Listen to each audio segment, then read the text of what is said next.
మాతృదేవోభవ పితృదేవోభవ. నేను మీ శ్రీధర్. నా నెంబర్ 9295909819. ఇప్పుడు మనము 16వ తారీఖు ఆగస్టు నెల 2025 నుండి 31వ తారీఖు ఆగస్టు నెల 2025 వరకు ఈ 16 రోజులు అంటే దీని పక్ష ఫలితాలు అంటారు. పక్ష ఫలితం అంటే పక్షం అంటే 15 అని భాగం అర్థము. ఎందుకంటే 30లో సగం కాబట్టి కొన్ని నెలలకు 31 వస్తాయి కాబట్టి 16 చెప్పుకున్నప్పటికీ కూడా దాన్ని పక్ష ఫలితమే అంటారు. ఇప్పుడు ఈ ఆగస్టు నెలలోను జూలై నెలలోనూ కూడా నెలకి 31, ఇంకా మిగతా వేరే ఉన్నాయి. కానీ వరుసగా 2 నెలల్లో 31 రోజులు వచ్చేటటువంటివి జూలై ఆగస్టు 2 నెలలు. పోయిన నెలలో కూడా అట్లే వచ్చింది, ఈ నెలలో కూడా 30, ఎప్పుడు కూడా అలాగే వస్తుందండి అది. అందుచేత ఇప్పుడు ఈ 16 రోజులు దాన్ని పక్ష ఫలితాలను మనం చెప్పుకోవాల్సి ఉంటుంది. ఇప్పుడు పక్ష ఫలితాల గురించి తెలుసుకోబోతున్నాము. ముందుగా మేషరాశి వారికి ఈ పక్ష ఫలితంలో ఈ పక్షం రోజుల్లో అంటే 16వ తారీఖు నుంచి 31వ తారీఖు ఆగస్టు నెల ఎలా ఉండబోతుంది అనేది సశాస్త్రీయమైన పద్ధతిలో తెలుసుకునేటట్టు ప్రయత్నం చేద్దాము. ఇక్కడ మేషరాశి వారికి తృతీయంలో గురువు యొక్క సంచారం జరుగుతున్నది. తృతీయంలో గురువు యొక్క సంచారము శుభ ఫలితములను ఇవ్వజాలదు. గోచారంలో, ముఖ్యంగా గోచారంలో శుభ ఫలితములు ఇవ్వడు. అంటే దానివల్ల ఏ విధమైన ఫలితాలు ఇస్తాడు అన్నట్టయితే అక్కడ దుష్ప్రభావాలు చూపిస్తూ ఉంటాడు.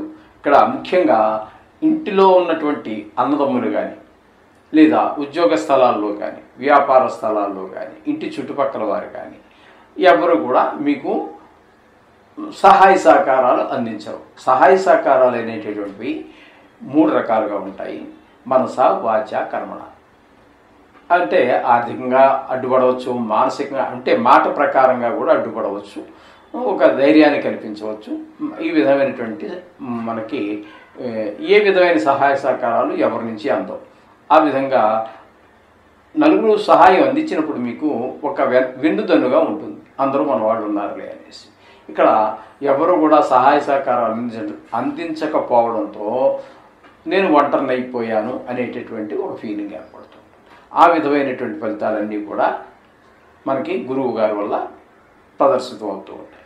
ఇకపోతే తృతీయంలోనే శుక్రుని యొక్క సంచారము, తృతీయంలోను చతుర్థంలోను 2 రాసుల్లో శుక్రుని యొక్క సంచారం జరుగుతోంది.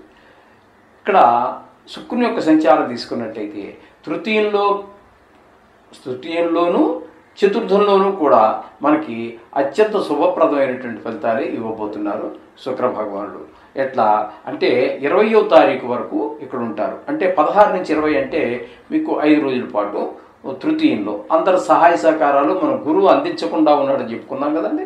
ఇప్పుడు ఆ సహాయ సహకారాలన్నీ కూడా శుక్రుడు వారు మనకు అందజేస్తారు. ఇంట్లో వాళ్ళు, బయట వాళ్ళు అందరూ కూడా ఉద్యోగ స్థలాల్లో, వ్యాపార స్థలాల్లో మనకంటే హెచ్చు స్థాయిలో ఉన్నవారు, దిగువ స్థాయి అందరూ కూడా మనకి సహాయ సహకారాలు అందిస్తుంటారు.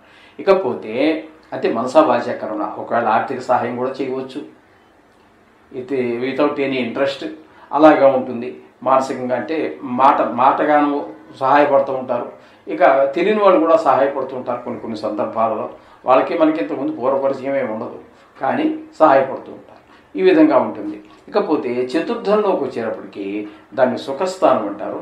సుఖస్థానంలో శుక్రుని యొక్క సంచారం కనుక మనం తీసుకున్నట్టయితే అక్కడ 10 రోజుల పాటు ఇక్కడ మనకి చతుర్థంలో సంచారం చేస్తున్నారు.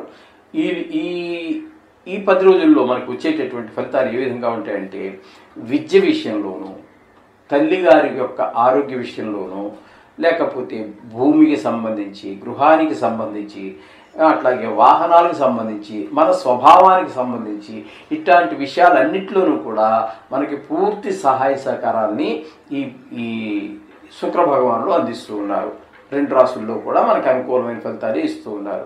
ఇకపోతే చతుర్థ స్థానంలో రవి యొక్క సంచారము, చతుర్థ స్థానంలోనూ అలాగే పంచమ స్థానంలోనూ కూడా 2 స్థానాలలో రవి భగవాన్ యొక్క సంచారం జరుగుతుంది. ఈ రవి భగవాన్ యొక్క సంచారము చతుర్థంలో కానీ పంచమంలో కానీ శుభ ఫలితములు ఇవ్వజాలరు.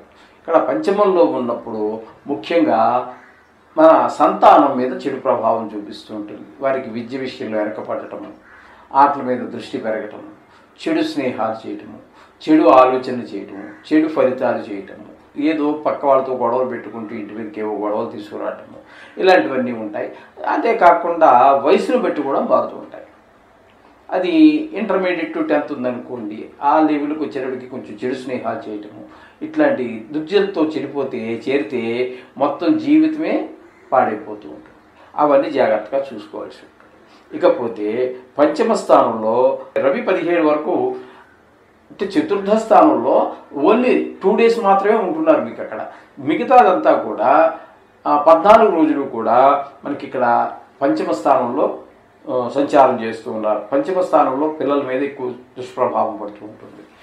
అలాగే చతుర్థ స్థానంలో ఉన్నటువంటి 2 రోజులు 16వ తారీఖు 17వ తారీఖు, ఆ 2 రోజులు మాత్రం కొంచెం దుష్ప్రభావాన్ని చూపిస్తూ ఉంటారు చతుర్థంలో ఉన్నప్పుడు. అంటే అక్కడ ఏంటంటే గృహము, వాహనము, విద్య, ఇటువంటి విషయాలు ఓన్లీ 2 రోజులే కాబట్టి పెద్ద పరిగణలో తీసుకోవాలంటే తీసుకోవాలి, అక్కర్లేదంటే మానేయచ్చు. ఎందుకంటే ఇది 2 రోజులు పెద్ద విశేషం ఏం కాదు. అలాగా ఆ విధంగా ఫలితాలు రవి ఇవ్వబోతున్నారు.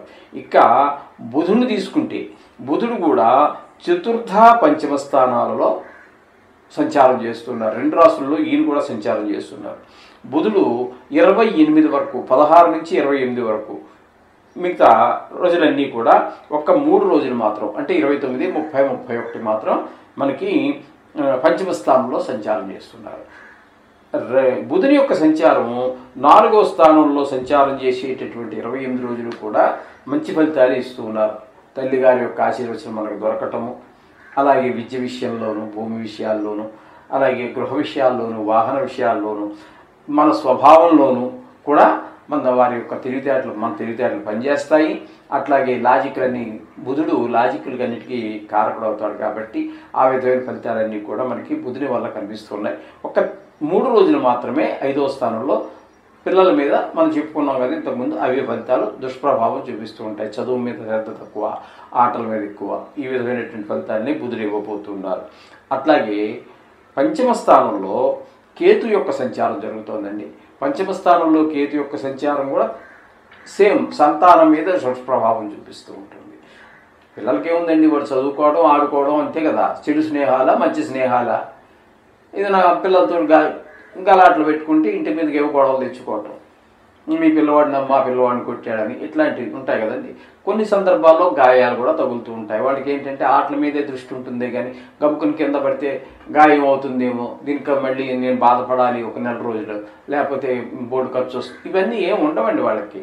వాళ్ళకి ఏంటంటే చదువుకుంటే చదువు మీద, ఆడుకుంటే ఆటల మీద దృష్టి ఉంటూ ఉంటుంది. ఈ విధంగా పిల్లలకి గాయాలయ్యి తద్వారా కొంచెం వ్యయమయ్యేటువంటి ఖర్చులు కూడా మనకి కనిపిస్తూ ఉంటాయి. ఈ విధమైన ఫలితాలు మనకి కేతు వల్ల కూడా కనిపిస్తూ ఉన్నాయి.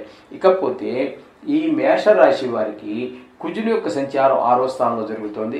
ఇది మాత్రం శుభప్రదమైనటువంటి ఫలితాలనే ఇస్తుంది, అందులో సందేహమే లేదు. ఎందుకంటే 6వ స్థానంలో ఉన్నప్పుడు ఆరోగ్యం బాగుంటుంది. అంతేకాకుండా అప్పులు, మనం ఎవరికైనా రుణపడి ఉన్నట్టయితే అప్పులు ఈజీగా చాలా సులువుగా తీర్చేయగలుగుతాము. ఒకవేళ మనమే కనుక అప్పులు చేయవలసి వచ్చింది, పిల్లల చదువు గురించో, ఇల్లు కొనుక్కోవటం, ఏదో మంచి కార్యక్రమాల గురించి, పిల్లవాడిని అమెరికా పంపించడానికి విద్య కోసమని, ఇట్లాంటి దేనికోసమైనా మీరు ప్రయత్నం చేస్తున్నట్టయితే అందులో కూడా మీరు సఫలీకృతులు అవుతారు. మీకు రుణం లభిస్తుంది. ఆ రుణం కూడా సద్వినియోగం అవుతుంది. ఆ విధంగా మీకు ఈ చక్కటి ఫలితాలన్నీ కూడా 6వ స్థానంలో సంచరించేటటువంటి కుజుడి వల్ల కనిపిస్తూ ఉన్నాయి. ఇకపోతే ఏకాదశ స్థానంలో రాహుగ్రహ సంచారం ఏకాదశ స్థానంలో, దాన్ని లాభస్థానం అని కూడా అంటారు. అక్కడ మనకి చాలా అన్ని విషయాల్లో ధనాదాయం బాగుంటుంది. అలాగే ఇంట్లో వాళ్ళందరూ, సోదరులు అందరూ కూడా సహకరిస్తారు. ధనార్జన బాగుంటుంది. వ్యవహారం, ఏదైనా ఒక కొత్త వ్యవహారం మీరు మొదలుపెట్టినా కూడా అందులో విజయాన్ని సాధిస్తారు. ఈ విధమైనటువంటి ఫలితాలన్నీ కూడా లాభస్థానంలో ఉన్నప్పుడు రాహు మనకు అందిస్తూ ఉన్నాడు. ఇకపోతే వ్యయస్థానంలో, అంటే మీనంలో శని యొక్క సంచారం జరుగుతోంది. అయితే ఇది వక్రగతిలో ఉందండి ప్రస్తుతము. కాబట్టి ఇక్కడ మీకు ఆయన కూడా ఏకాదశ స్థాన ఫలితాలనే ఇవ్వబోతున్నారు. ఇక్కడ ప్రస్తుతానికి ఈయన వక్రగతిలో ఉన్నంత కాలము మీకు ఏలినాటి శని ప్రభావం లేనట్టే లెక్క. చేత లాభస్థానంలో ఉన్నారు కాబట్టి రాహు మీకు ఏ విధమైన శుభ ఫలితాలు ఇవ్వబోతున్నారో సేమ్ ఫలితాలన్నీ కూడా ఇద్దరు పోటాపోటీగా మీకు శుభాలని కలగజేస్తూ ఉన్నారు. మొత్తంగా మనం చెప్పుకోవాలి అనుకున్నట్టయితే మేషరాశి వారికి అటు శుక్రుడు యోగకారకంగా ఉన్నాడు, అలాగే బుధుడు కూడా మరి 28వ తారీఖు వరకు, అంటే 3 రోజులు తీసేస్తే 16లో 13 రోజులు మీకు యోగకారకంగా కనిపిస్తున్నాడు. కుజుడు యోగకారకంగా ఉన్నాడు. అలాగే శని రాహువులు ఇద్దరు కూడా మీకు యోగకారకులుగానే ఉన్నారు మేషరాశి వారికి. టోటల్గా మనం చెప్పాలి అన్నట్టయితే 5 గ్రహాల యొక్క అనుకూలత మేషరాశి వారికి ఉన్నది. అందుచేత బాగున్నట్టుగానే మనం పరిగణలో తీసుకోవాలి. ఎంత బాగుందంటే 9 గ్రహాలు ఎప్పుడూ అనుకూలంగా ఎవరికి ఉండవండి. అందుచేత మనకి 3 గ్రహాలు ఉంటే కూడా యావరేజ్గా చెప్పుకోవచ్చు. గోచార రీత్యా ఏంటంటే ఎక్కువ గ్రహాలు 3 రాసుల్లో మాత్రమే మంచి ఫలితాలు ఇస్తూ ఉంటాయి. మిగతావన్నీ కూడా దుష్ప్రభావాన్ని చూపిస్తూ ఉంటాయి. ముఖ్యంగా ఎక్కువ గ్రహాలు మనకి శుక్రుడు ఒక 10 స్థానాలలోను, బుధుడు ఒక 8 స్థానాలలోను లేదా 7 స్థానాలలోను, గురువు గారు ఒక 5 స్థానాల్లో మాత్రమే సుఫలితాలు ఇస్తూ ఉంటారు. అంచేత మూడు గ్రహాలు మనకు అనుకూలంగా ఉన్నట్టయితే ఒక రకంగా బాగుందని చెప్పుకోవచ్చు. ఇక్కడ మీకు వీరికి ఇప్పుడు మనం చెప్పుకున్నాం కదండి, 5-6 గ్రహాలు మనకి అనుకూలంగా ఉన్నాయి. మొత్తం మీద మేషరాశి వారికి చాలా బాగున్నది, అందులో సందేహం లేదు. అంచేత మీరు ఏదైనా కొత్త పని చేయాలన్నా ముందుకు వెళ్ళవచ్చు. ఓకే, ఈ విధమైన ఫలితాలన్నీ కూడా ఉన్నాయి. మిగతా గ్రహాలకి ప్రతికూలంగా ఉన్న గ్రహాలు ఉండనే ఉంటాయి. కాబట్టి మీరు ఏ గ్రహాలు ఏ విషయాలలో మనకి ప్రతికూలంగా ఉన్నాయో చూసుకోండి. అవి గమనించుకుంటూ మనం నిత్యం చేసేటటువంటి పూజలో ఆ గ్రహాలకు సంబంధించినటువంటి బీజాక్షరాలో గాయత్రి ఏదో చదువుకోండి, అన్నీ చక్కబడతాయి. పరిస్థితి శుభం భూయాత్.